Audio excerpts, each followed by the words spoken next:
Hello everybody, my name is Jacob Kahn.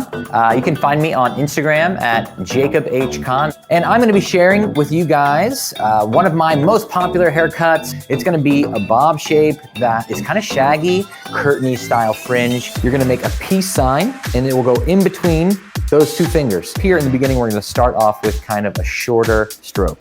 I'm gonna be working from the center out. We don't see a lot of variation in length, so we have to slide past the guide just a little bit.